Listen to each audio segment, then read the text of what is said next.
$20 a month for ad-free YouTube? With how much we use it? No. It's not fucking worth it. I'm not giving them a dime. What's up, guys? Welcome back to No Collar Entertainment. This is Matt. That's what I said. This is Ariane. This is Juice. Side Chick Wednesday. It is Side Chick Wednesday. We are not presented by Squeegees this week. Well, we weren't presented by the Squeegees last week either, but... No, the movie and the stream we are did have brought to you. No, we're not presented by them. Oh, well, no, we're not presented by them, but No. we have Squeegees for the alliteration. Anyway. No, but the this episode and movie was brought to you by Domino's. Yes. Yes, it was very much so, because I have mentioned this before. But it's fine. No, they're not, and that's fine, because we're giving them our money. Yes. So we are continuing the Wheel movie review series. There we go. All yes. Right, so we're good there. We're good. All right. Everything's good and Gucci. All right, cool. And today, Juice, would you like to tell us what we are reviewing, as well as doing me a favor moving that mayonnaise so I can see comments? Of course. And the corkscrew, too. Thank you. Thank you. So, this week's episode of The Wheel, we watched and are talking about the 1990 classic, favorite, and the best Teenage Mutant Ninja Turtles, starring Judith Hoag, Elias Koteas, and Corey Feldman. Might as well, I'm gonna throw it there because he is one of the more recognizable voices and Which actors. he is Donatello. Yeah. Yes.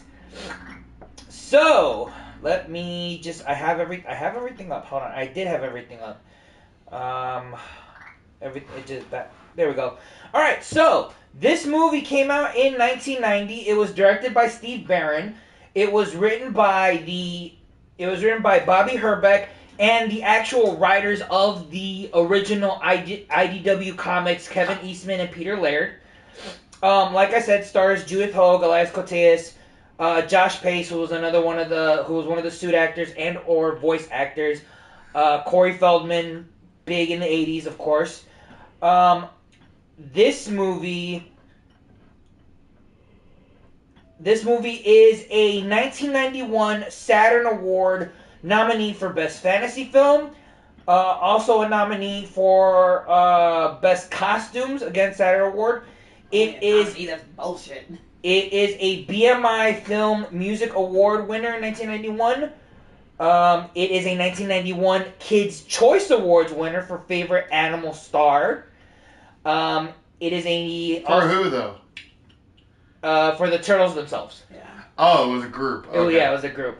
It is a 1991 Young Artist Award nominee for Most Entertaining Family Youth Motion Picture Drama. Yeah, that's a very good way to put it. That's basically what this is. This is a family youth motion picture. Yeah. And it is the winner of the 1991 Yoga Award for Worst Foreign Film. Damn. Yeah, holy shit. Wow, it got shit on a little bit. Apparently. Okay. So we're gonna ignore an them. international award. Yeah, that's. I guess so. Well, I mean, we gotta look at it from an objective lens. So we have to take out our. Whoa. Well, Those are some fighting words. We're gonna talk about it. We're gonna talk about it. So some quick trivia on the film. I'm not gonna go into everything. Robin Williams, who was a big fan of the franchise, provided Judith Hoag, who plays April O'Neil, with information regarding her character through his comic book collection. The two co-starred in The Cadillac Man in 1990 when the Turtles film went into production. So apparently I was wrong about the production of the film. I don't have a release date on it specifically, maybe I do. No, I do not, because I'd have to be on Wiki, and I'm on IMDb. Anyway, so yeah. It says 1990. I wanted a more specific. I wanted a more specific date. Hi, Strange. Are you ready to join in the conversation today? I believe so. He was looking forward to this last week, notes. and we disappointed him. It was in the. I'm pretty sure it was like in April because I remember seeing it in the theaters. Okay. April O'Neil. March 30th. So close. Oh shit! Well, there so you I go. would have probably seen it in April, but it came out March 30th. Okay, so then I was wrong. Cadillac. It's a Cadillac Man 1990. So that means the movie was in production in late '89. Yeah. Cadillac Man would have been in production in early '89. This was the highest grossing independent film until The Blair Witch Project, having made $135 million in the domestic box office and $66 million in the foreign box office. Wasn't that also like New Line Cinema's first film or something like that? This is one of I believe this is New Line Cinema's first film. For more in-depth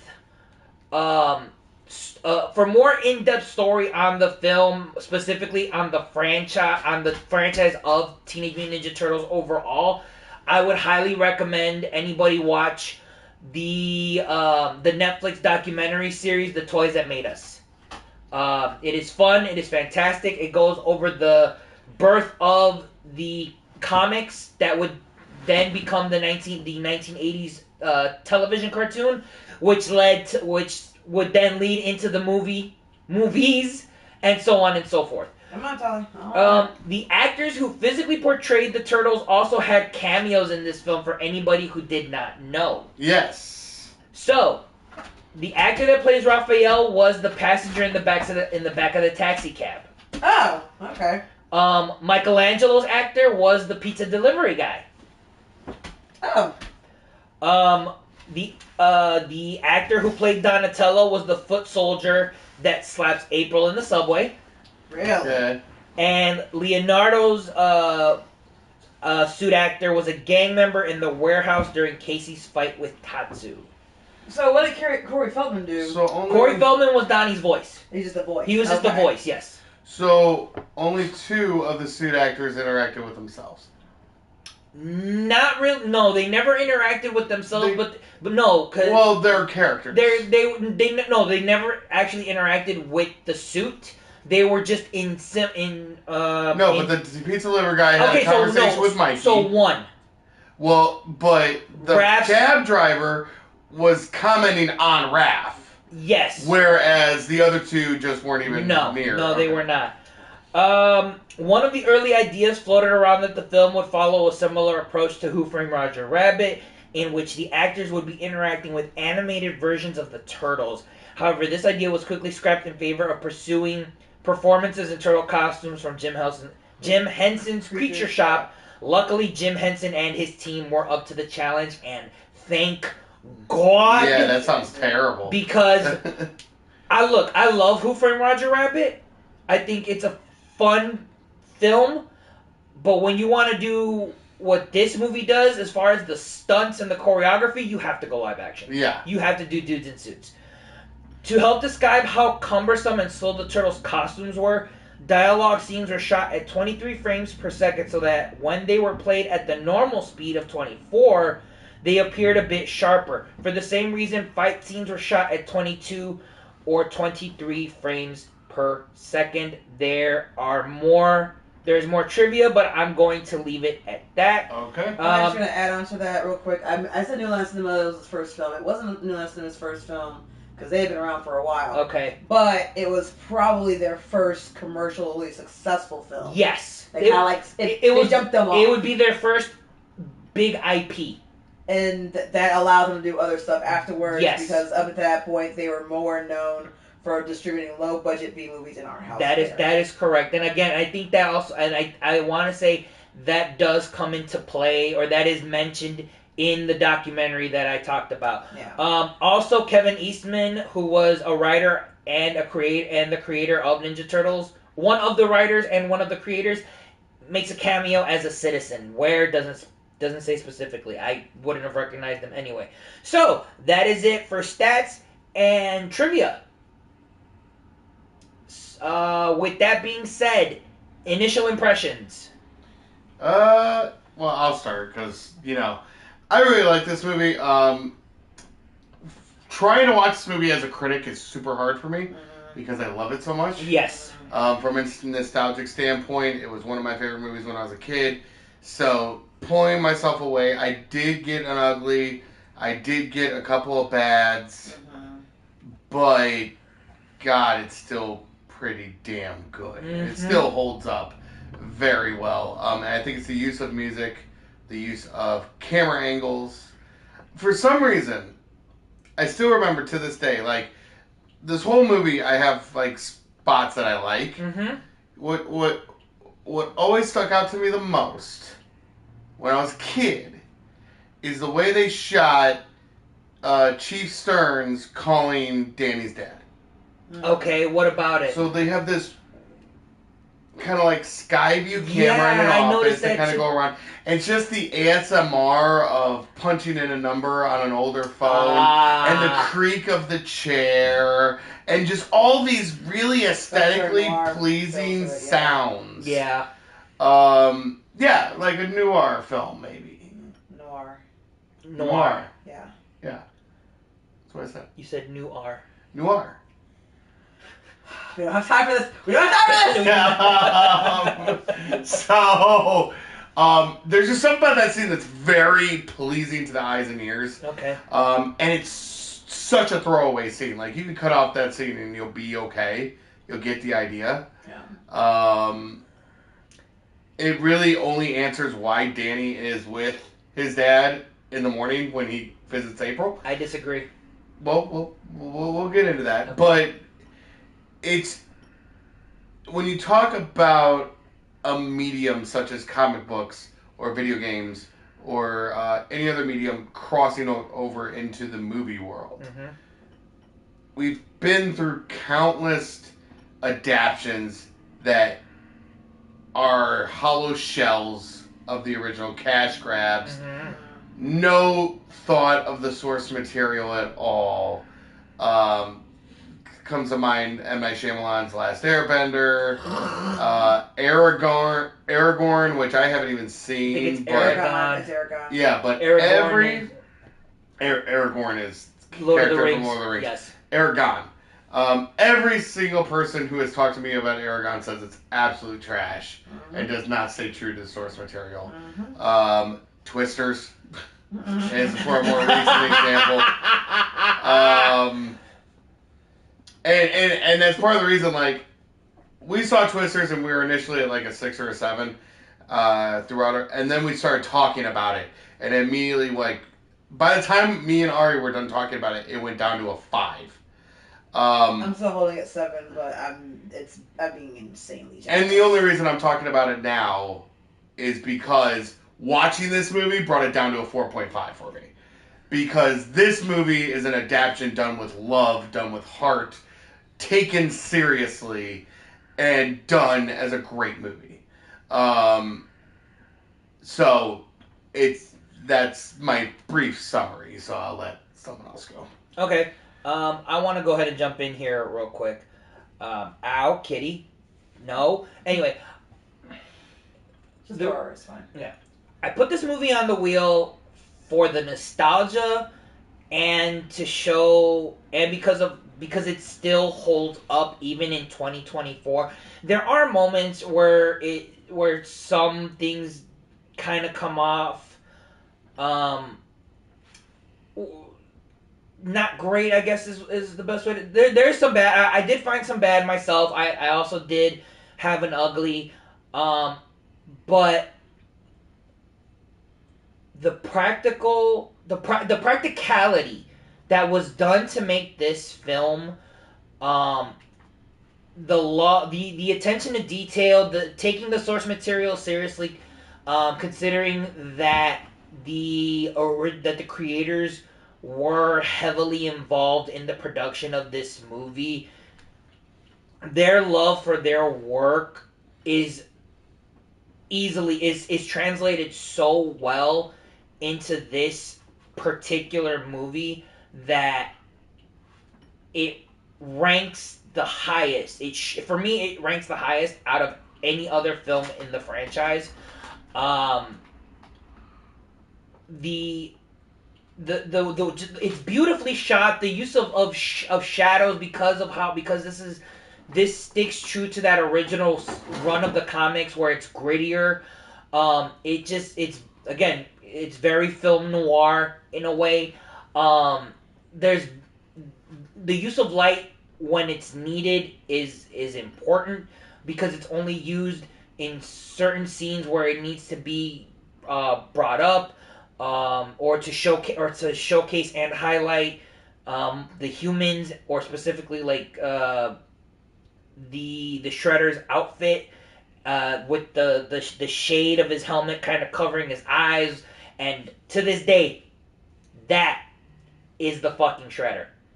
Like when that man walks into a room, he owns the fucking room. There is presence about him, and everything that comes after that, not so much. The second film is very fun, and I don't take Shredder as seriously in the second film the way I do here. Well, that's the thing. I don't see Shredder as the villain in the second one. He is. I see it more as Toka and Razor. Yeah, he's still the main villain. Yeah. But he's not the main focus because he creates Toka and Razor. But he is the final fight, even though technically he succumbs to his own demise. Yeah. By the way, shout out to, or if you didn't know, the Super Shredder is played by former world champion Kevin Nash. So does that... No. So the scene with Stearns that you were talking about, yeah. I think it is kind of necessary because even though you say you could go without it because it only goes to is only used to set up Danny showing up with his dad in the next scene. And it shows the pressure that the dad is putting on April. That's what it was for. It's to set up that he negotiated the deal with Charles to get April to get off of this story. And Danny's out there with him because he's out of jail because Charles agreed. Exactly. So that's what that helps to set up as well. It was a deal. I'm gonna let your son off if you can get. But I never got that when I was a kid. I understand. Holy shit! I just got that. Yeah. You see? I thought he was being an asshole. Subtext. Anyway, this movie does such a good job. Something that you discussed last week with Twister is how it sets I believe it sets up the subtext and then it answers for it right away. Yeah. Just the intro, that 2 minute, I believe it's like 2 or 3 minutes. Exposition about the crime wave that's in the city and not really understanding like what the source is for it. And it's showing you as it's showing you. Yeah. Yes. Which they do in the second act as well. They do, and then I want to go back the setup for the rat. So are we talking about the good right now? No, initial impression. Yeah, initial impression. We're already. I'm sorry, I love this movie so much. It's so good. It's so good. God. Okay, that's it. Okay. Because we're gonna. Before you go, baby. Mm-hmm. Strange did throw in. That was one of my first notes. It's not a perfect movie or an adaptation, but it's a very good one with love put into making it. That is exactly what I would have to use to characterize this film. By the way, Strange, I'm finishing up my character sheet. I was transferring it over to a fillable PDF. I will have it to you tonight. We are late on everything. You should be expecting this at this point. Yeah. I'm sorry. I didn't know what I was going to do. To be fair, he said Wednesday, and he still got a few hours. So. Did he say Wednesday? He told me Monday. Probably because he wanted it by Wednesday. Because in the Discord he put Wednesday. Oh. So, with that being said, Ari, your initial thoughts, any other initial thoughts while you are multitasking? Basically everything Strange just said is honestly how I feel. The reality is that when I was a kid and I watched this film and I watched it over again as I grew up or whatever, and even as newer ones come out and I was disappointed by them, I realize now looking at it, I understand why perhaps Strange Hodari is saying that he prefers the 2012 one compared to this one. I get it. Not Michael Bay's. It He's is talking about something else. What is 2012's? Oh, that's TMNT. TMNT. That's the animated one, CGI which film. actually is That's not not that 2012. That was 20-something. That's 2006. Oh, so he is talking about Michael Bay. He is talking about the Bay. Yeah, Okay, words. hold on a second. There was one that came out from Nickelodeon Studios, I think, like last year. That was Teenage Mutant Ninja Turtles Mutant Mayhem. What was 2006? Because Strange Super said 2012. I will hang on. I will look it up right now, real quick. I'm pretty sure the one he is talking about is Michael Bay. Okay, so the film TMNT, the CGI animated film, is from 2007. I am about to look up. 2012 though, wasn't one from 2012? No, that is 20. He means 2014. Okay. He's 2012 he's 2 years off. No, there is no film in 2012. There's an animated series though.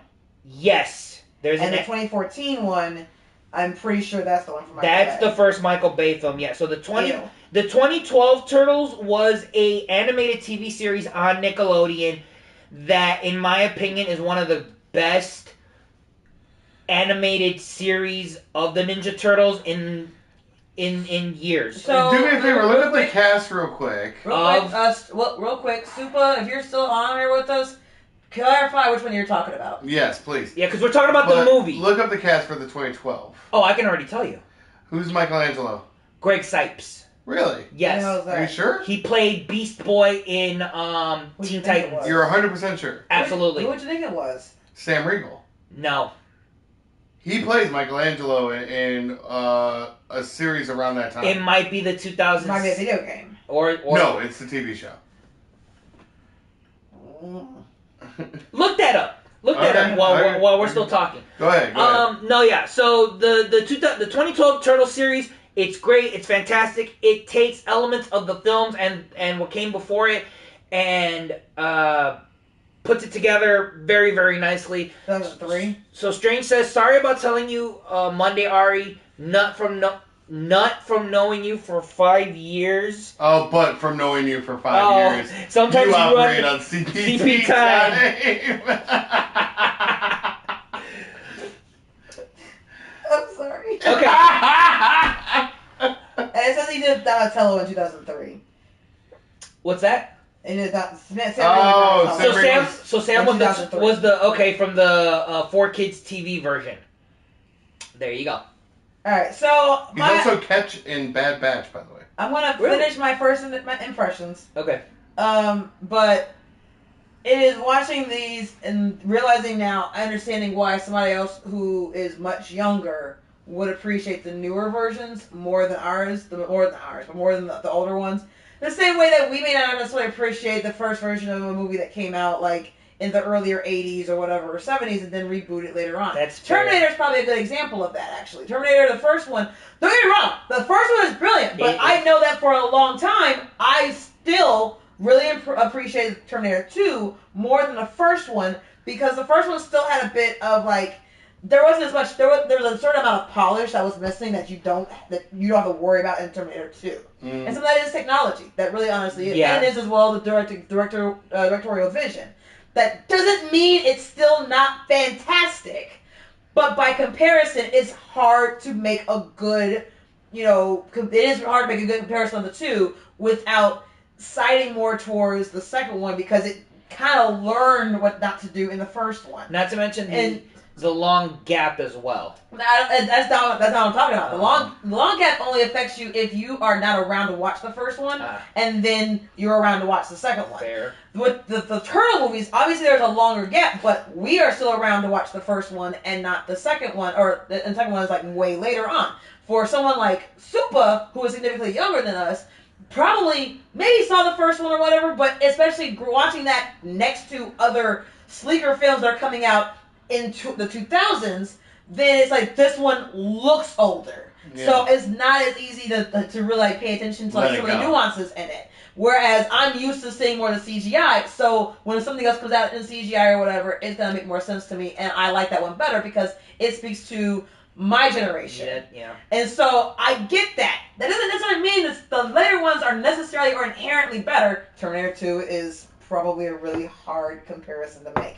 However, I get why why somebody might look at the first one and be like, that doesn't look that good if they're not paying attention. Whereas for us, we didn't really have to pay attention because that's all we had. Mm-hmm. Yeah. And so that's one of the... I'm watching it now from an adult perspective. When even having watched this movie like probably the last 10 years or whatever, still not really paying much attention in terms of like the nuance and the filmmaking aspects of it. Watching it now for its appreciation as well as for its criticism, realizing, oh, okay, I see they did a lot of good things here. I also see why it would not be that appealing to a generation or audience now. Because there are some things that we let slide, and we still let slide because we love it so, but if it was coming out now, we would ream the fucking shit out of it. Yeah. So. Okay. All right. So, with that, we'll go into the good. However, before we jump in, I also want to say, by the way, Strange, you don't know me. Supa says the 2000 TMNT TV show is beautiful with the best intro. That's very possible. I have not seen any of the TV shows. The intro is a banger. The animation is nice and sleek. I still really like the 2012 a little bit better. I mean, yes, it's CGI. However, what it does really well is it gives the characters their own personality as well, and it's able to do stuff that 2D animation can't. Now, I'm not saying that's always better, but when it's well written, it matters. Yeah. Unlike the Bay movies. All right, so let's get into the good. Oh God, don't get me started on the Bay movies. That's later. That's later. Woo! Let's try and minimize that. Are those on your wheel? No. Okay. No, that's part of. I want to request, especially since we're staying this so late, that we try as best we can to keep the focus on this film, but the focus more as much as we can. Yes. Very well. All right, so I'll start with the good. The choreography still holds up. There are certain fight moments that are still just very crisp, look great, shot at an angle that are just the long takes of the fights with Shredder at the end. So they have their first rush of Shredder, and then they rush him again. Mm-hmm. And the second time they rush him, it's a longer take, and it's just a single shot of that. It's beautiful. Yeah.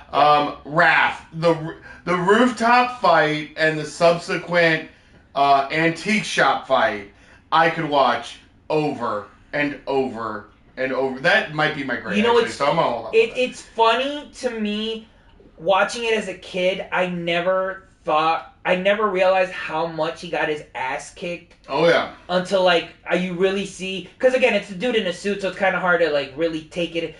But he got tossed around on the roof for a good maybe 20 minutes, maybe longer. Who knows? Because they're down in the antique shop, and then he gets literally thrown through a skylight onto the floor, and then they still go crashing into the antique shop. So yeah, no, he really got his ass kicked. Yeah. Raph gets fucked. Yeah. Acting is good. Casey Jones is fun. Actually, the acting. I mean, it's witty one-liners. It's a kids movie, so I guess it's not really that layered. The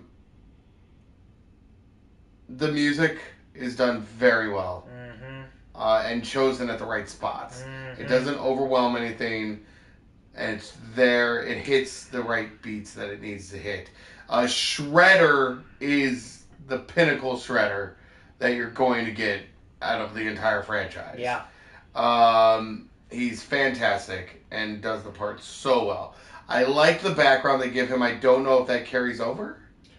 I'm assuming it does. Carry over in what way?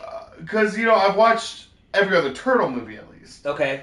And I've never heard the Oroku Saki story again. So yes, it does. They definitely do it in the cartoon. Yeah, they do. It does carry over into the series.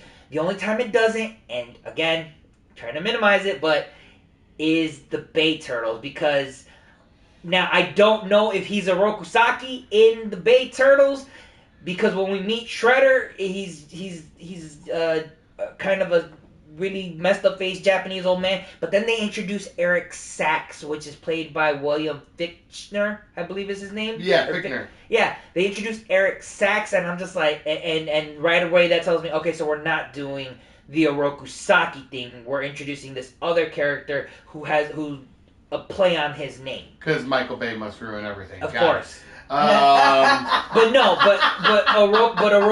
the Orokusaki story is from the source material. Okay, awesome.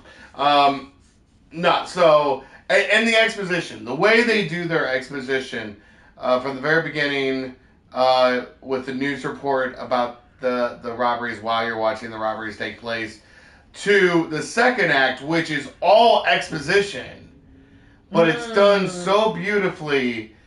Transitioning from these pictures she's drawing of what she's seeing around the house to scenes depicting what she's talking about. Yeah, right.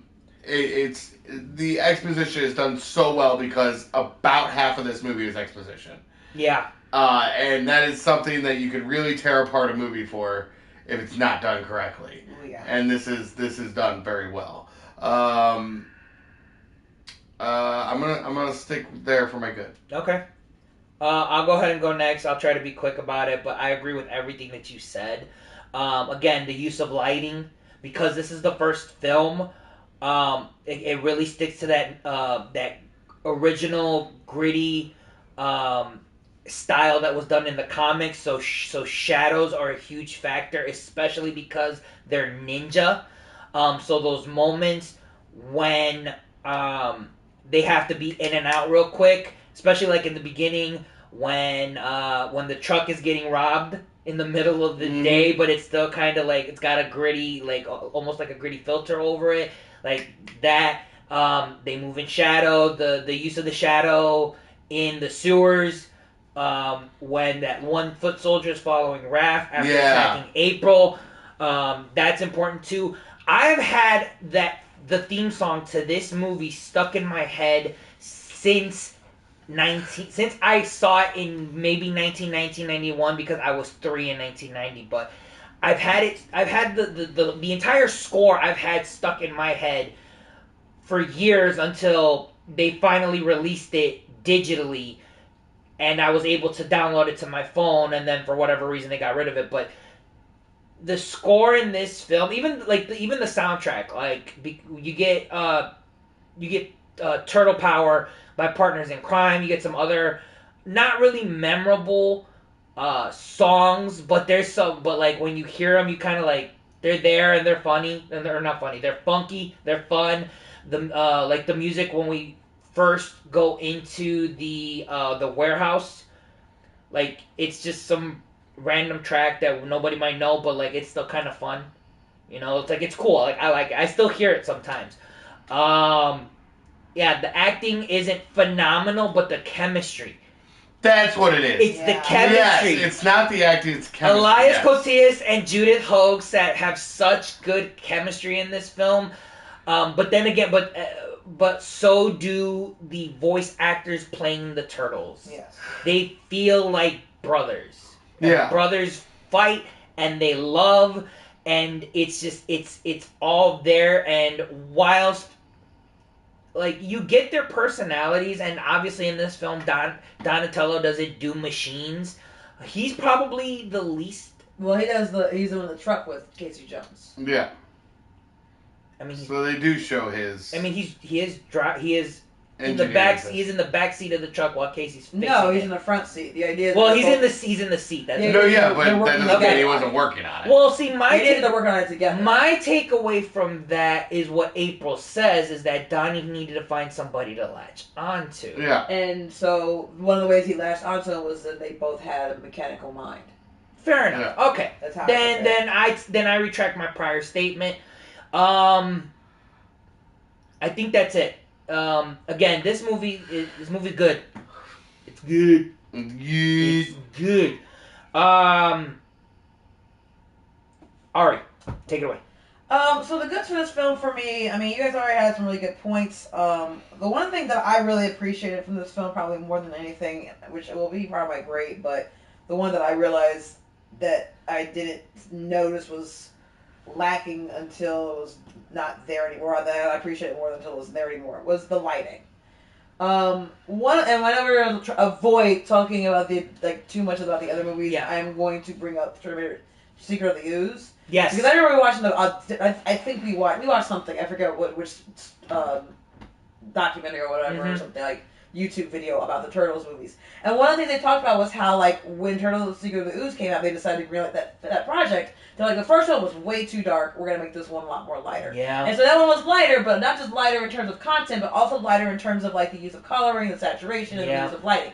This one felt very gritty. I don't know nothing about the original source material. All I knew at that time was about the cartoon, which was on TV at that time, I believe. Mm-hmm. And so, obviously, this is much darker than the cartoon, which I realized even at that time, this doesn't look like my cartoon. But it didn't stop me from loving it. And actually kind of made me appreciate it in a different way, because it felt more, not adult, but it felt okay, this is more mature. It did, though. It's more mature, more adult. Yeah. Than, the cartoon I've been watching, where, you're facing robots, so you can knock their heads off all you like. Yeah. But you're facing humans here, so no, we're not going to do that. We're not going to have any blood in this fucking film that uses fucking swords. Yeah. And so, alright, that's fine, that's cool, I can live with that. Because I'm 9, I don't give a shit. This is Turtles talking in front of me, and I make what they're doing. OG strange set to your point. Yeah, the OG comic is super. Which makes sense why this film would take on that feel. Yeah. But I love it because it does that. Mm-hmm. It doesn't make me, at the time, as a kid, it did not make me stop loving the cartoon. I loved them both in equally. It was just they were the same thing to me. It's two different mediums. It was just, this is Turtles. Yeah. It's kind of what they did with Tim Burton's Batman. Yeah. Around the same time, too. Well, I would say differently, because with animated series, what you're talking about, right? Well, no, what I'm saying is the first iteration of Batman was in film. The 66. Oh, God, we're not talking about that one. Never mind. Forget that one. 89. But up to that point, it had always been campy. Because of the 66 But then around this time, 89, 90, they started coming out with these more grittier adaptions. Like Tim Burton's Batman, like this. Well, in that case, it was colorful and then went dark. In this case, it was dark then went colorful. Yeah. As far as the films go. If you want to talk about the cartoons, then obviously we can do that too. But if we're talking about the films, and that's how I think that they were being portrayed, but I think they use the lighting so well. Now, I can also see this being distracting in some ways, because sometimes it was a little too dark to be able to see what was going on. Mm-hmm. And that would probably go on my list of bad. But overall, I appreciate their use of shadow, for example, when they're doing exposition. They do it a couple times. They do it for sure. I remember during the Turtles' origin story. Then it was that one, and then Splinter's origin story. Yes. Yeah. How you see those lights actually fade around Danny, so that he is you get this embodiment going on, and we're now going back in time. Yeah. So and then they bring it back up when we focus back on Danny. I think it's definitely a great production decision to showcase that we're telling a story. And also to not have to to shoot it on another set as well. No, yeah. Because you black everything else in the background out, and now your focus is literally on the person we're talking about, or the person who's talking and what's being told. Yes. So that's it. It's you use it in theater to try and basically separate the person who is talking from the background set, because you don't have a choice in the matter of where you're setting.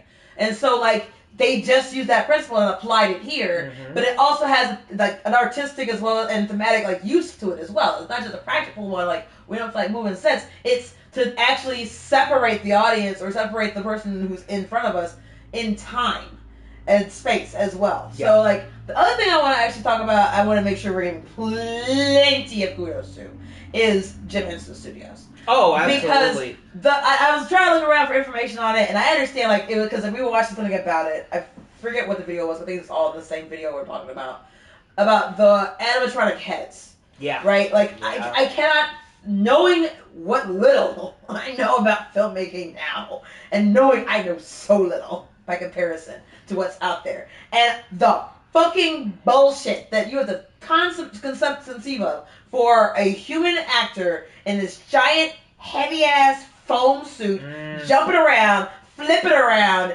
waving swords, cracking wise. I don't think they're actually saying anything, but like, they're doing all this stuff, and then you have these heads on top of them that are moving with the person who's in there, as well as with the animatronic team that's moving the head around and stuff, and then moving the lips and the facial expressions and the eyes. Like, there's so much that goes into it. I cannot conceive of someone doing that now, because that shit would be expensive, and there are limitations to it. But at the same time, like, I think of the scene where, like, April is waking up to Splinter holding her face, and someone is manipulating those fingers for him. If he's not actually the cat person, isn't, like, doing it himself. But somebody is touching her face. Compared to if that was done now, where it'd be an actress responding to CGI or green screen or something. Yeah. And, like, I want us to find some happy fucking medium. So, and that's gonna come to my point as well. So just finish. Those are the two that come to mind. The story is simple. It's an easy one to follow. Oh yeah, ABC. But like as a kid, and you can still enjoy it as an adult because without it being too simplistic. Like there's a lot of things you watch when you're a kid, you're like, oh, I love this, and then you watch it later, and you're like, wow, that was shit. And Xenon zoom. I was not referring to anything specific, but now that you mention it. But I mean, I will be getting the Funko on Friday, by the way. Shakes her hand this morning. Make a Funko. Boom, boom. But the idea is that there's so many things that you watch when you're a kid that hopefully translate to an appreciation as an adult because someone made it with love, with respect, and without insulting the audience's intelligence, regardless of the age. Right. And so this film, thankfully, holds up. Obviously, there are some things that are so challenging about it. There are some things that are problematic with it, because if anything that's like 30 years old, there's always going to be something you're going to find later on. But in general, though, like, it's the story, the pacing, the production of it is fairly solid on top of a incredibly stupid idea. Not necessarily the idea like, oh, like, we're gonna make this film about a comic book character. But no, the concept is teenage, mutant, ninja, turtles. Someone had to pitch that idea somewhere, and someone else was like, am I still high from the bender I went on last weekend? What did you just say to me? Because why would that make any sense to anybody and yet somehow be incredibly popular? You got to do something well with it. The chemistry between the brothers is absolutely fantastic. You get a sense of each character's sense of personalities and their interactions with each other. And I'm going to stop there because I'm just going to be repeating everything else you guys have said. Shout out to Kevin Eastman and Peter Laird for being high as shit coming up with Teenage Mutant Ninja Tortoises. It must have been. All right, so into our bad. I'm just going to start straight off with any direct close-up on a turtle while it's talking with light on it looks like shit. It's not fantastic.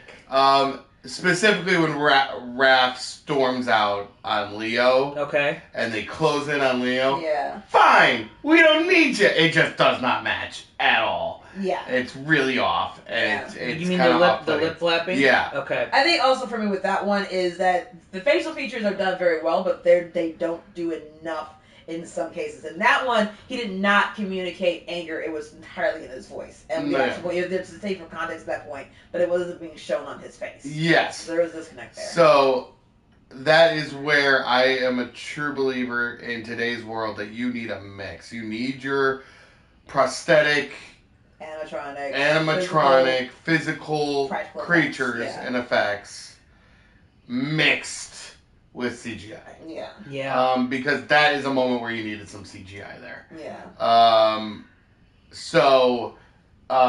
There are moments where the effects will kind of be like, all right, that looks janky. There was a specific time where I'm pretty sure I saw the flap on the neck of the headpiece. It's possible.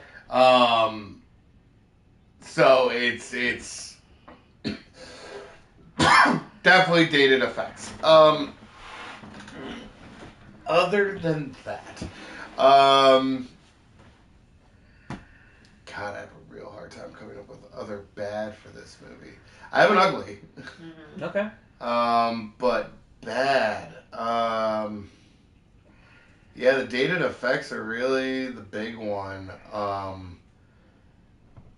Maybe a simplistic story, you can kind of put that as a bad, like, but I feel like it still had a lot of layers for a simplistic story. There we go. So the random, and I hated this as a kid too, the random supernatural element that comes in the second act. Oh, the Out of meditation, fucking the nowhere. meditation scene. The Mufasa in the sky moment. Yeah, with Splinter in the bonfire. Like, just don't get it. This movie is so rooted in real for them to... Now, granted, it's Teenage Mutant Ninja Turtles. So if we're being rooted in real, it's a stretch. I get it. However, when everything around the most unbelievable thing in the movie is rooted in real. Yeah. For you to throw in this supernatural element that they can now communicate telekinetically, which is never brought up again. And in a shared hallucination, apparently, because they all had they all heard it. Yeah. They all reacted. So that I'll put as a bad because I just don't think that was the way to go.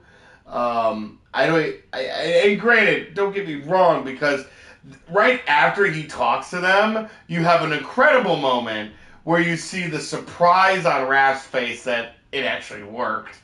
Yeah. And he is just grabbing onto Leo, who they were just fighting like 2 scenes ago. Like, hating each other. Well, that's after, like... and he recovered. No, I get that. But, like, just the closeness there is super important.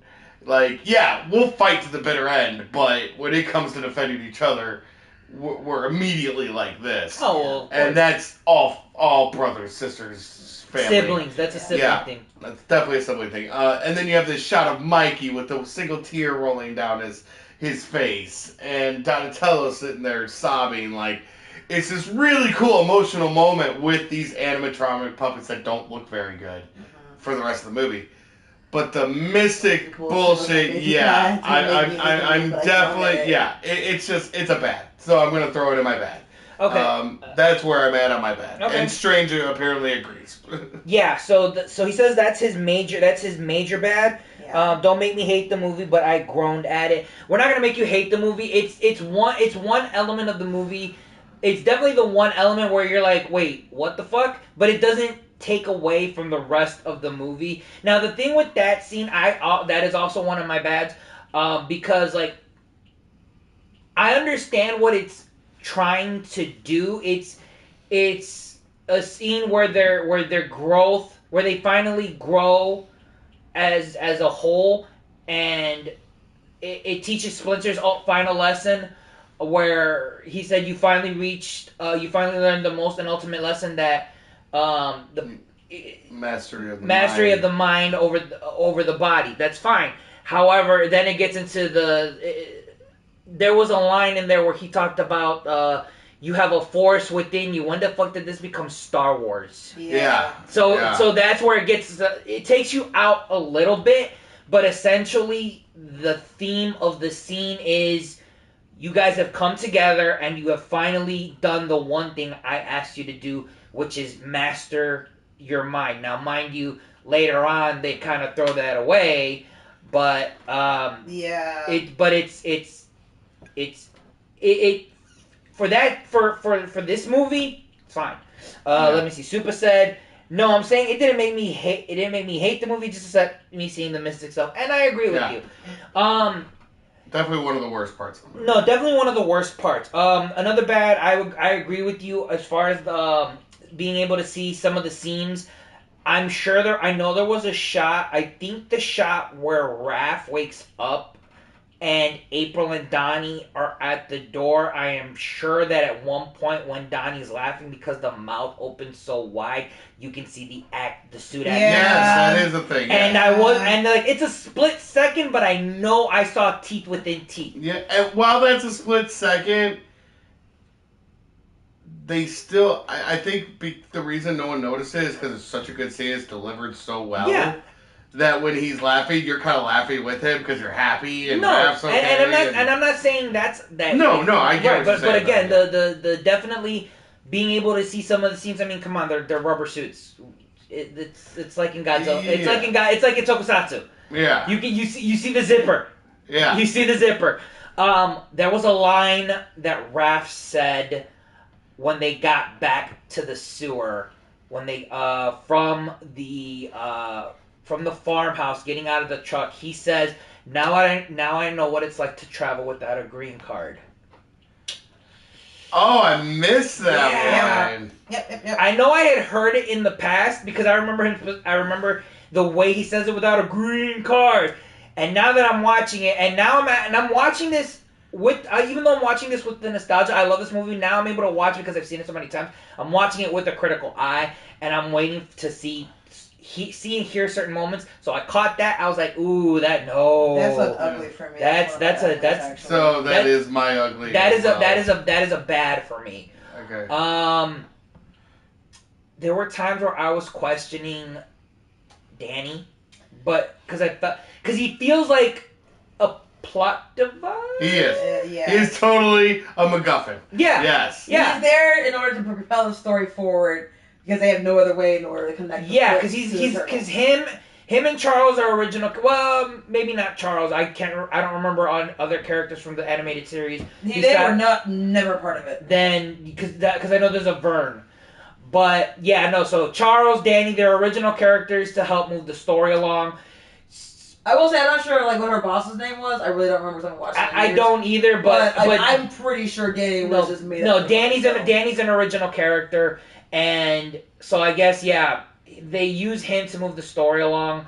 I get it, but I don't hate him just because he shows the conscience of a child. Like a child can be easily manipulated. Like here. Do whatever you want. I will give you everything you want. You just have to be loyal to me. Right. And like I said, I'm conflicted. However, what they're trying to show us in this movie, that's kind of the basis for it, because Shredder is trying to recruit new members to the Foot, and by doing it in America, he's recruiting rejects.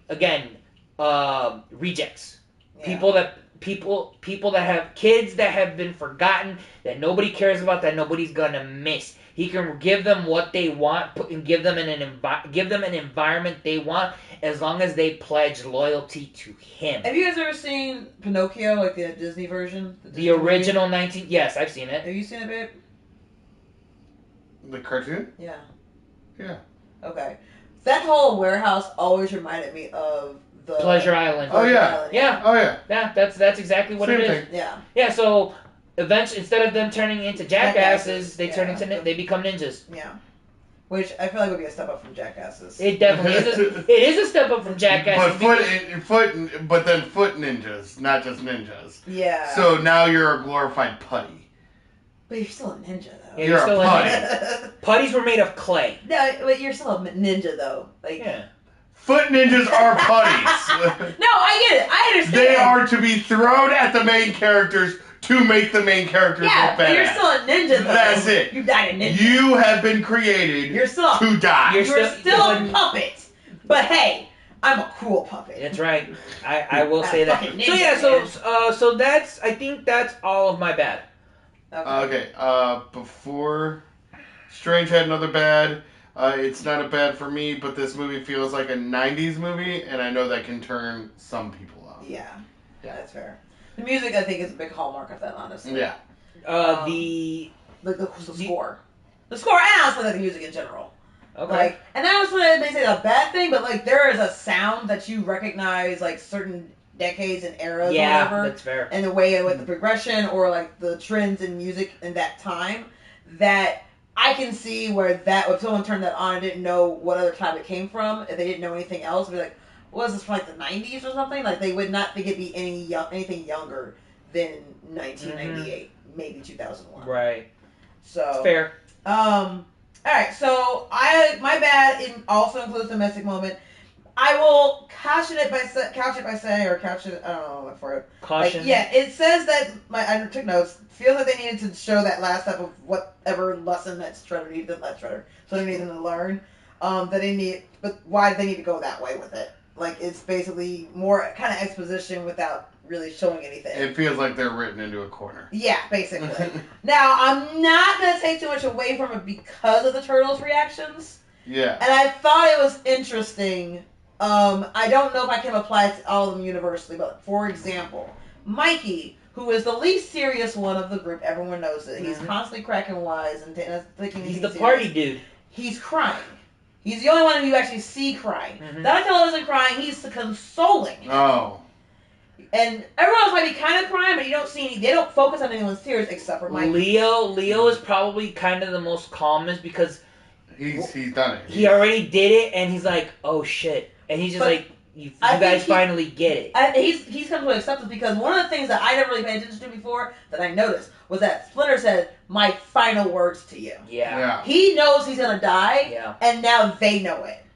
And I think Leonardo is probably the most sad, but Raphael is the happiest. You've seen him this whole fucking movie. It's like somebody recognizing God for the first time or whatever in a religious experience. Yeah. Yeah, I wasn't sure if I would say happy, but definitely the most surprised. I think he was happy because he was happy to see him, and I don't think he caught the final words part. Leo caught that, yeah. But Raph was so wrapped up in his happiness to hear from him that everything he was saying was just in one ear and out the other, sensory overload. Yeah. And I think also because when we think about the actions that led to Splinter being taken is a direct result of Raph. He left his side behind, and so what happens is Abel finds it, and so he gets it back from her, but it ends up taking the foot back to where they live. How do they find out where they live? They follow Raph, and when they're gone, they come back and find that Splinter's been taken.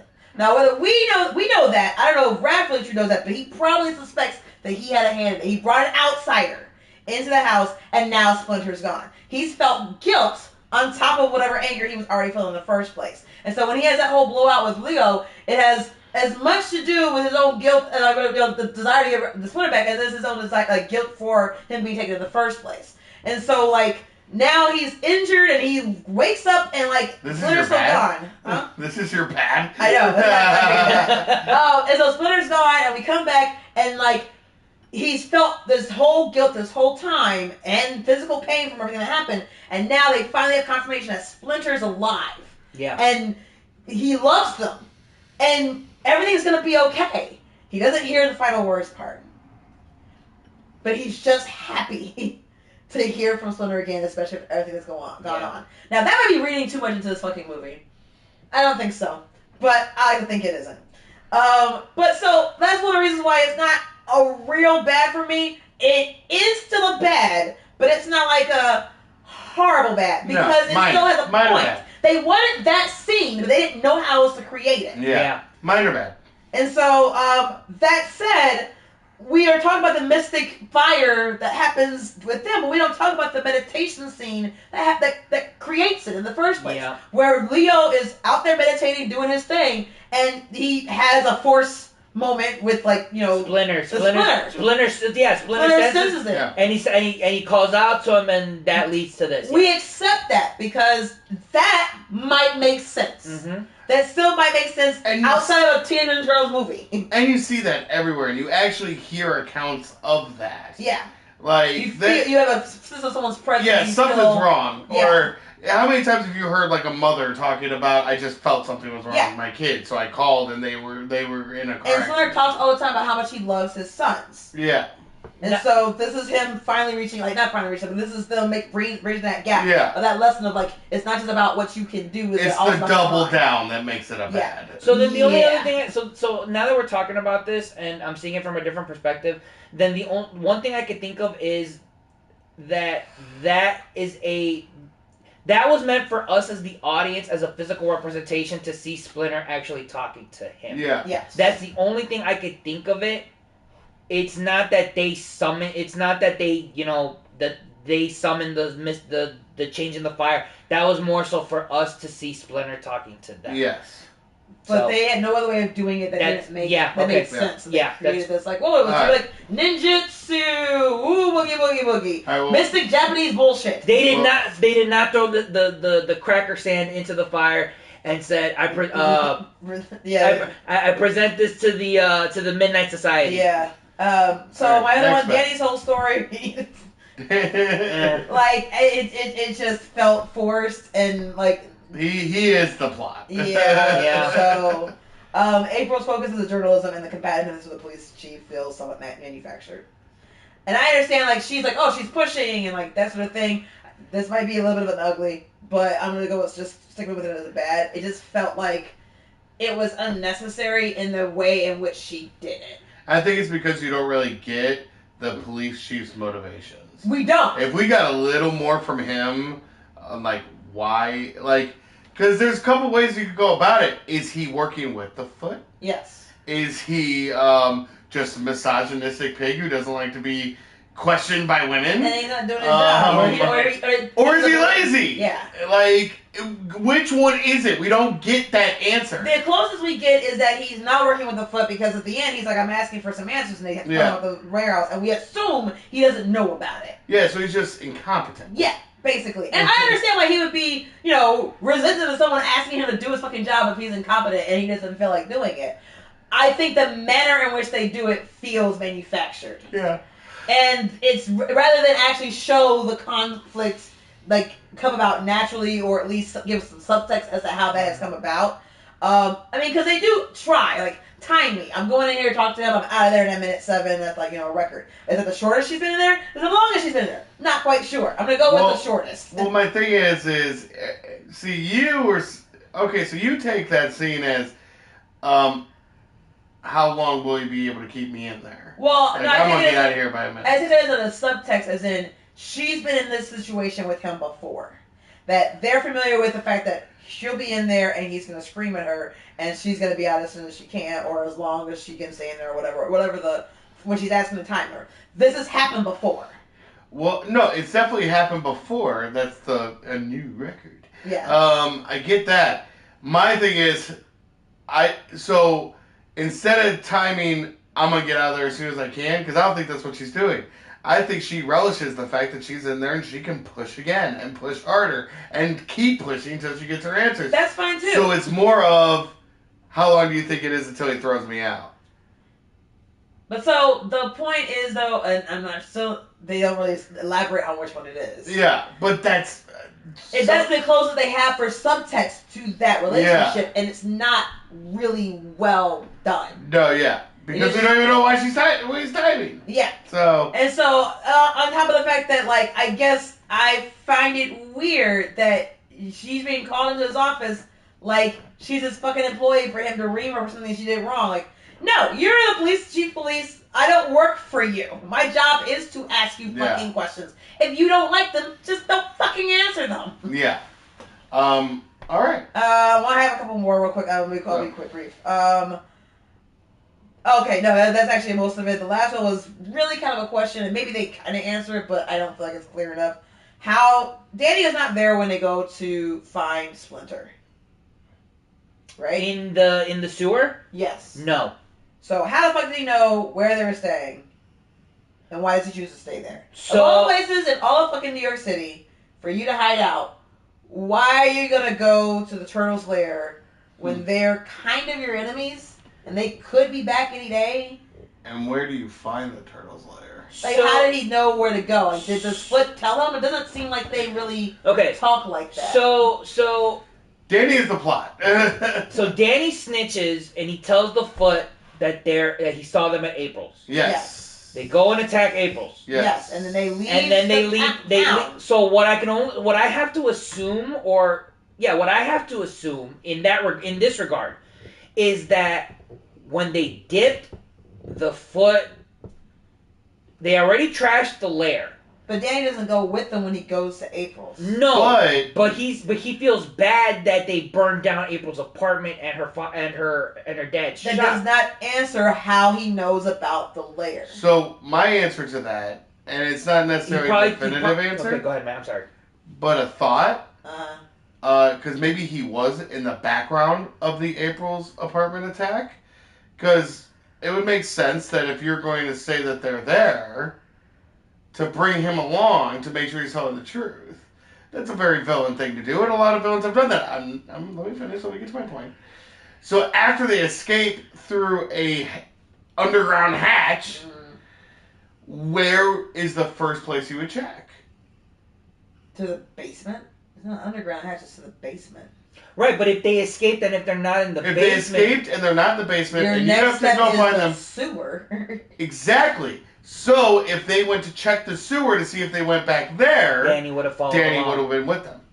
That's all well and good. They do not show that, and that's why it's They bad. don't, and it's still bad, but I just want to throw that out there for anyone who's watching this and wants a kind of escape route in their mind to not let that ruin it for them.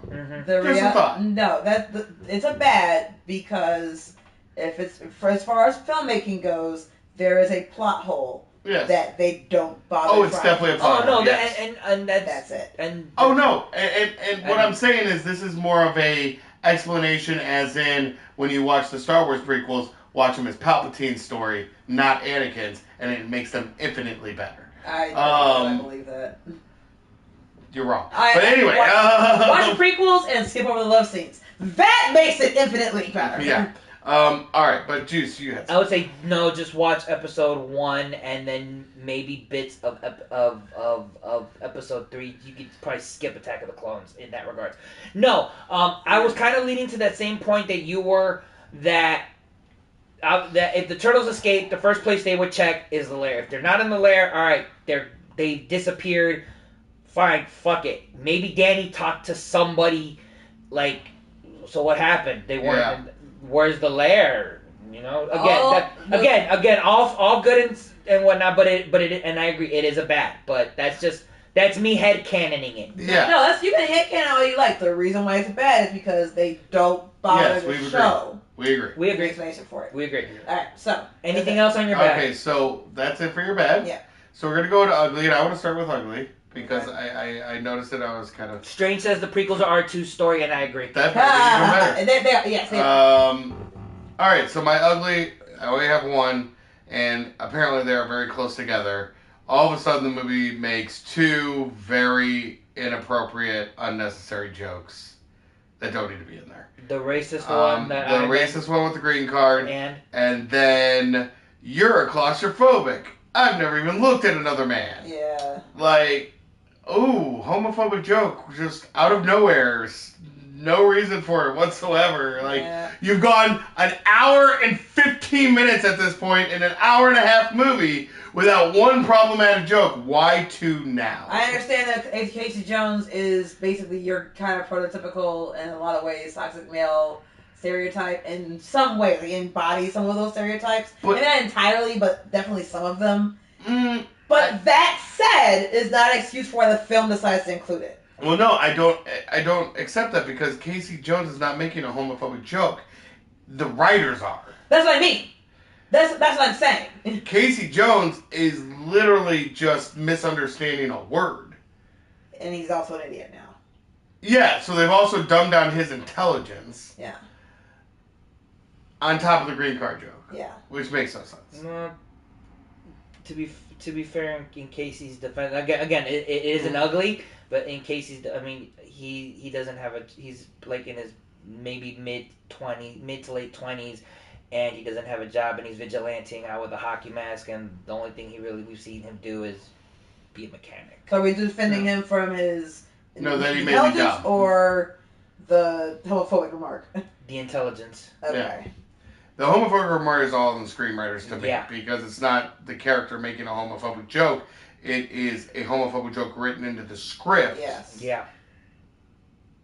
That just doesn't need to be there. So that's it. That's my only ugly. I didn't consider that joke, but I will agree with it. The other, for me, I mean, it is part. It's seeing young kids with cigars and smoking cigarettes, and Maybe that doesn't bother me because I started smoking at 12. All right. I started smoking at 19, so. But I mean, yeah, no. When you see it, it's a little difficult when you see it in that medium.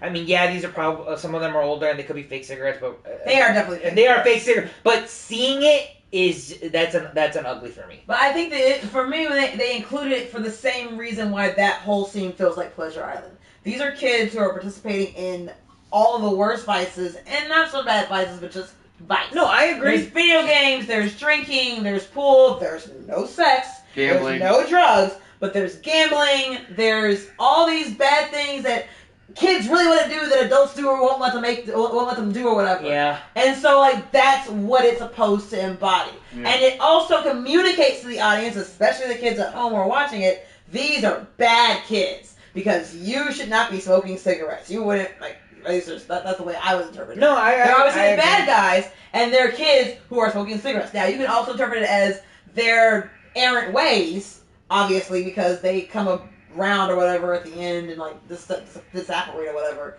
But the idea is that I never considered that a bad because the whole point of that scene is to communicate that these kids have lost their way. Well, and it's really just an ugly for him. So no, I get it. Fine. I get it. But, like, and the only issue I would ever take with that perspective is that I remember... Juicy has something. No, go ahead. Finish, okay. But I knew it.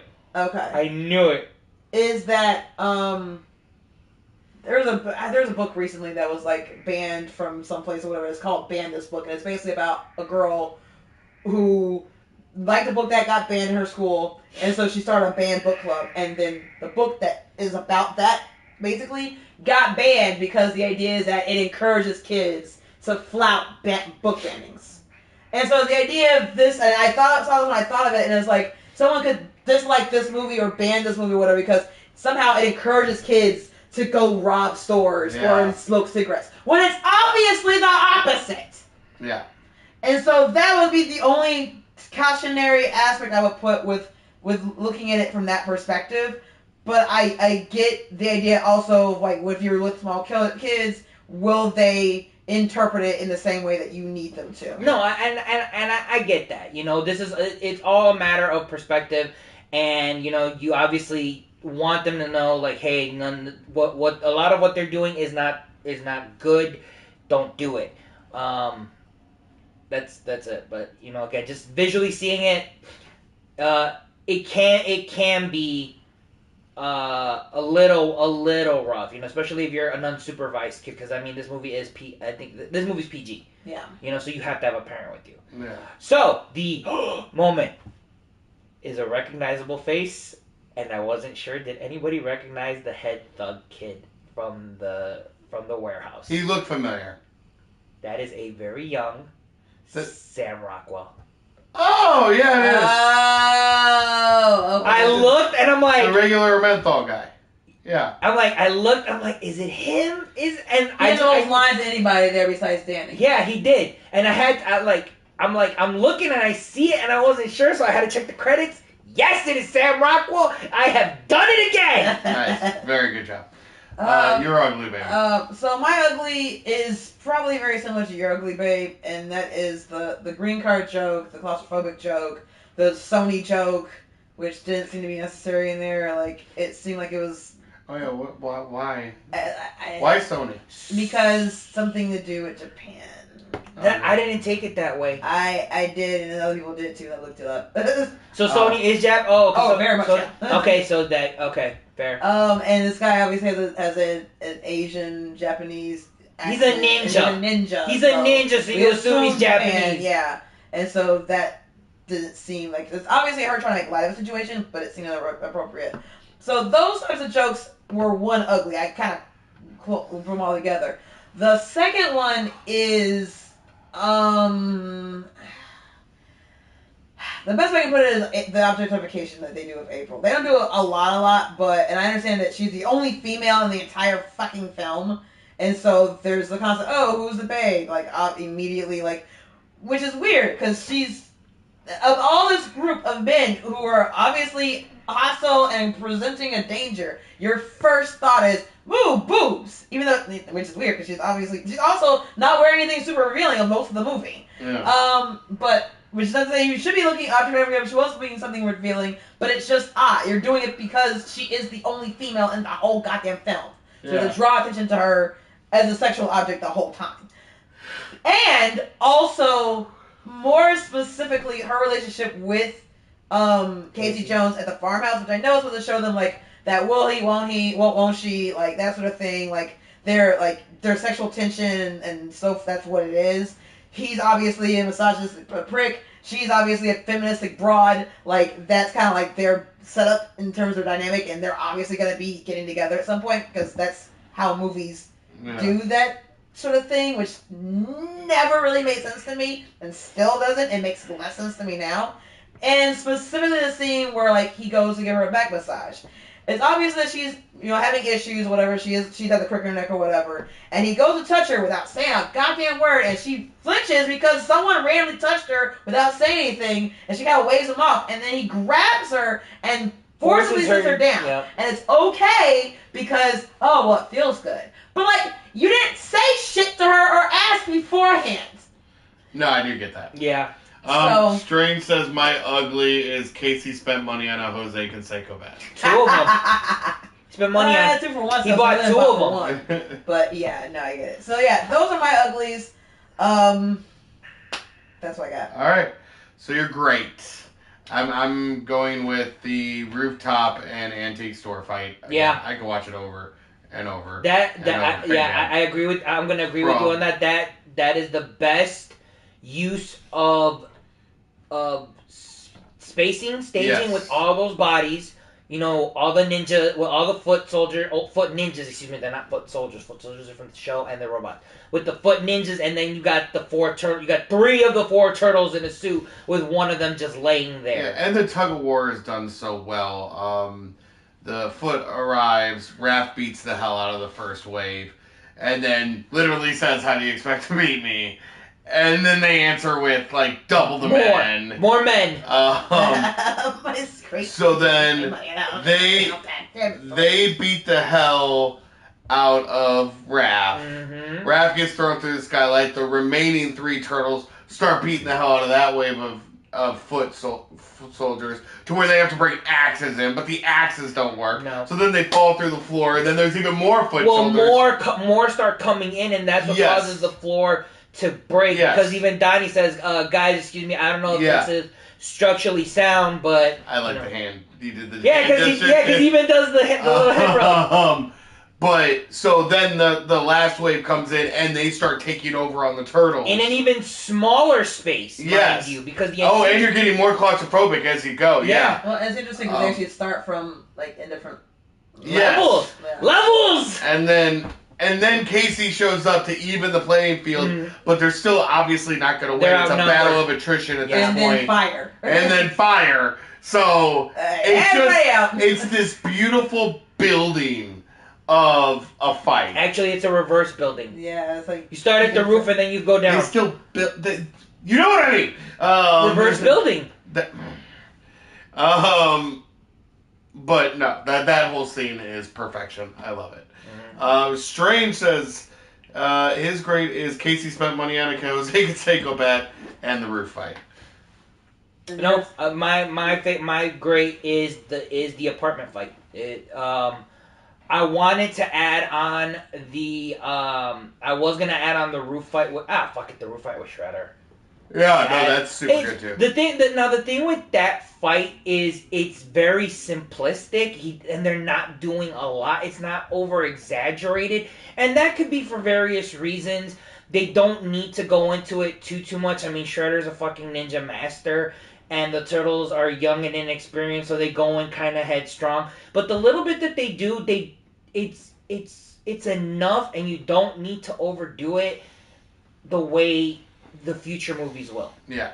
Well, if I remember, because I unfortunately had to step out to hear Tully. Yeah. I don't remember, but it feels like you kind of see a flip in the turtles' different personalities, at least to a certain extent. Like I feel like Raph tries to take a step and Leonardo's the one who actually loses it a little bit.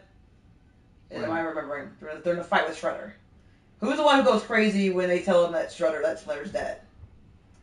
Leo. Leo. Yeah. You lie. Do I? Yeah. The first, like, he loses his composure, like, almost the first time. And Raph has to leave. Yeah. Yeah. And so, but that's not my great. Okay. My great is actually a scene way earlier in the film that I didn't really appreciate until this last time we watched it. Sure. And it is the one-on-one between Splinter and Raphael. And it's a long take. Yeah. It starts from when Splinter's animatronic hand is shown lighting a candle. He's commanded Raphael's attention, and now that candle is commanding ours. It's focusing on the screen, and it goes from the darkness to Raphael in view as he comes behind the candle into the light. And the camera pans around to show both of them as they talk. And Splinter is trying to, like, tell Raphael basically what the message of the story is, that you guys have to rely on each other, and you are different from your brothers. So I'm having this conversation with you individually, because Raphael's story is kind of over, like, he's like really kind of the focus of the movie the whole way through. He's the only one who leaves, right? So we follow him, and he meets up with Casey. We follow him, he meets up with April. He's the one who's bringing these people into their lives. Yeah. It's when he's gone that they start to lose during the fight scene later on. And so, like, it's just central that he has to stay more with the group. That he has to, learn how to, tap into that anger that he has within him and find some way to allow his brothers to help him with it, wherever that's coming from. So that's the only way he can fight through it, because he hasn't figured out how to yet. And it's that whole scene that is very powerful to me, and it's the way it's shot on top of that, because it's just it's so well done with, like, the animatronics and the lighting and the somberness that we kind of get, especially when we know what it is that we're looking at the rest of the film. It's a good focal point for everything else that's going to happen after that point. And I just loved it. Just watching it now, thinking back. That's my great. So.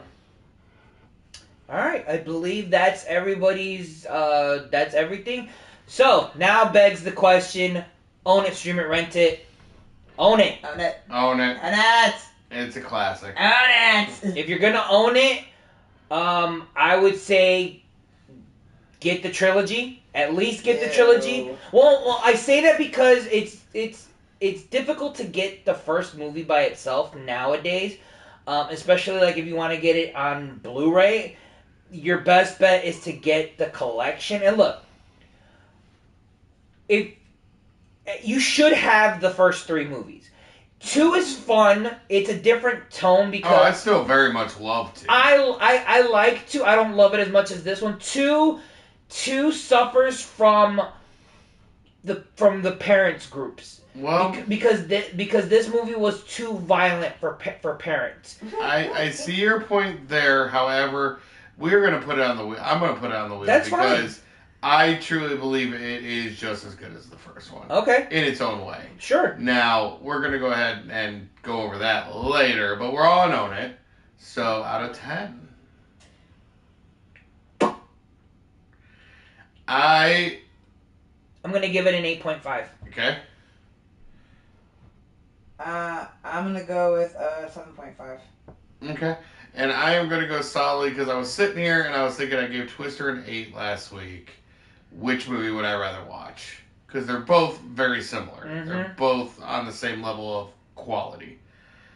Could not decide, so I'm going to give it an 8 as well. Okay, so and I think averaging at an 8 then. And I think it's the same. I think this. I think we all have the same score from last week with Twister. Yes. I gave Twister an 8.5 as well, and I think I might be being very generous.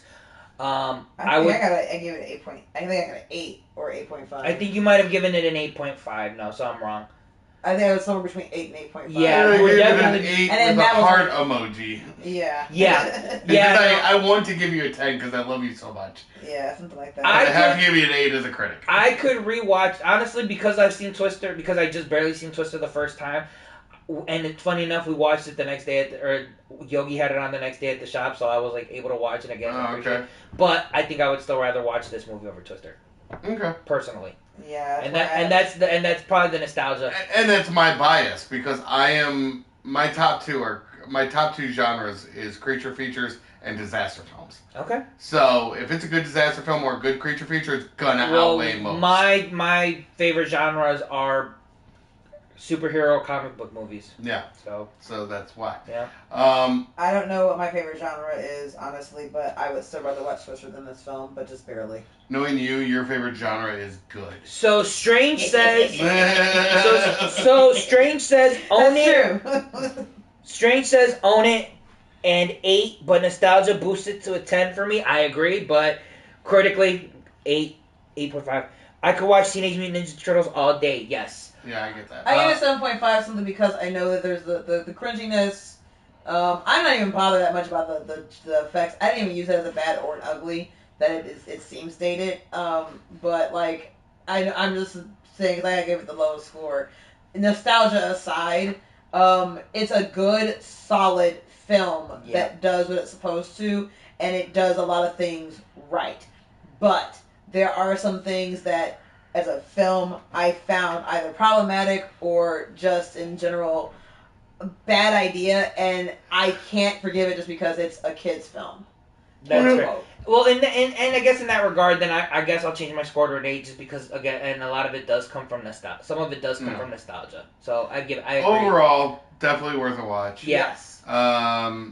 So, at that point, do you have your wheel out, sweetheart? Juice and I do have My similar phone taste in died. films, so I definitely vibed with him on this Oh, one. your Yeah. phone My died, phone so just Thank- died. I thank guess we are going to skip No, Ari's you're turn not. this Thank week. fuck Thank you are, you on Andy. that, I'm going Strange. to I grab appreciate my wheel. No, you're gonna give me 2 I minutes. greatly appreciate you on that. Okay, so while Ari's phone is charging, Mm-hmm. 2-minute discussion. The franchise after this, because it kind of it doesn't take a complete dive, but it definitely does kind of hinder. Again, After 2, I won't watch it. I love. Okay, Yeah. 3 is a bad movie. I will agree with you there, but I still love it. It's dumb and it's a dumb time travel When movie. I was a kid, 3 was my favorite. Okay. So I feel you. Yes. When I was a kid, 3 seemed like a stupid idea, and so I didn't watch it. And it Because was. you've always been uppity. No. Thank you for that term. When you think about it, it is because it kind of makes no sense. Why are we introducing a mystical? Well, it's because it's the third film, but we're introducing a mystical element and we're introducing time travel at this point.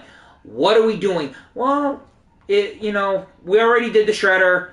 When did 3 come out, by the way? 3, I think, came out in 93. No, I want to say maybe 94. You know what? Let me look it up. Yeah, look it up. Let me take a quick look real quick. But I still love the third movie. Part of it is because they bring Corey Feldman back, and I think I think that's kind of like the Aladdin and the Prince of the King of Thieves thing, because they bring Robin Williams back in that movie.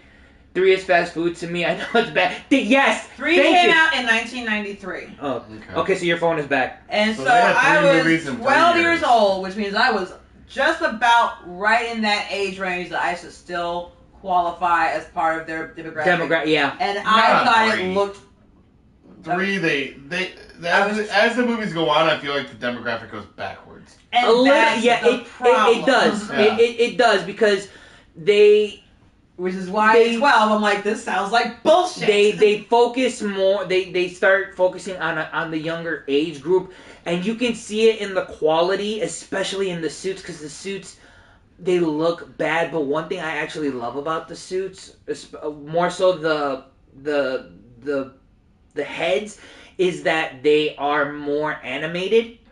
But at that point, Jim Henson clocked out, so they had to make different suits, because they're spotted weird, they're brighter, they're very wide-eyed, there's a lot of teeth That's actually probably why I ended up hating that film. And that's... I was seeing it, because I saw the trailers, the commercials for it, and that looks weird, that sounds stupid, I'm out. Yeah. I was still in because I still love the franchise. TMNT wasn't bad. No, TMNT it's not the first two. And then Michael Bay's Abomination should be in a vault somewhere. Yeah. TMNT Mutant Mayhem, the animated one that just came out. It's a fun acid trip of a movie.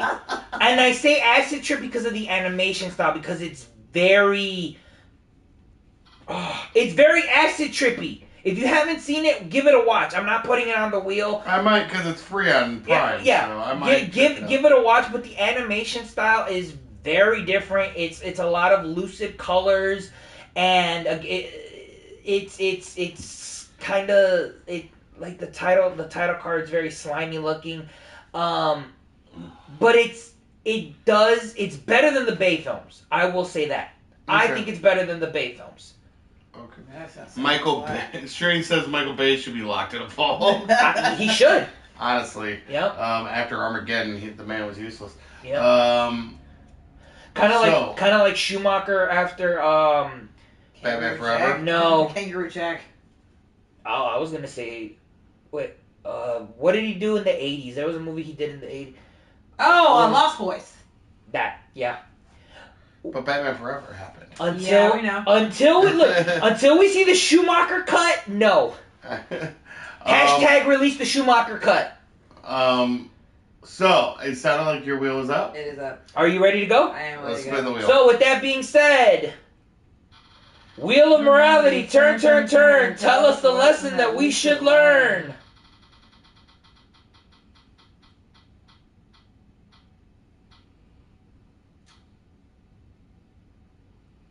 Okay. Alright, because it was starting like to stop on Blade, and it kept going to Rookie of the Year, but instead, it finally made it stop at Hunt for Red October. Ooh! Watch that having watched Crimson Tide. Cool. So that's comparison to Sean Connery movie. Alec Baldwin. This is a Jack Ryan. Thank you. Yeah, the Jack Ryan movie. Yep, Tom Clancy movie. Cool. Tim Curry. I'm actually excited because I've never seen this one, and I knew it was in that. I knew it was one of those.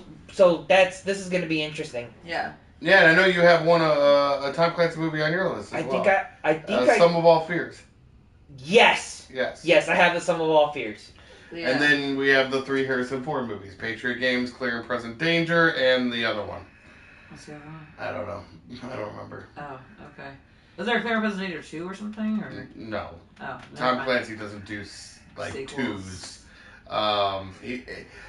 Jack Ryan is America's James Bond. Yeah. It's an author. Well, I was not like Ethan Hunt actually was America's James Bond.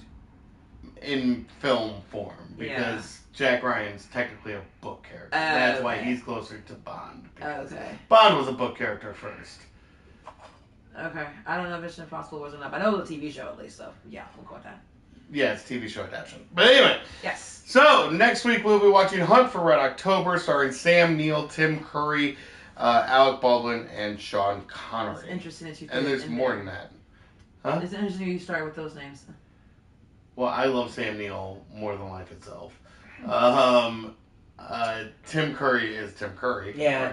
Sean Connery doesn't have to go first because you saved the best for last. And Alec Baldwin kind of accidentally killed someone recently, so we're kind of... They did dismiss the case, though. That's why I said accidentally. Strange, the last thing Strange says, and I believe this is in regards to Michael Bay, I believe he gave us Bad Boys, so that's fine. He gave us Bad Boys 2. No, he gave us Bad Boys. One? Yeah, I'm pretty 1 sure and 2. Okay. Yeah, he did a bunch of those movies. Okay, so he did one. He did 2 good things. All right.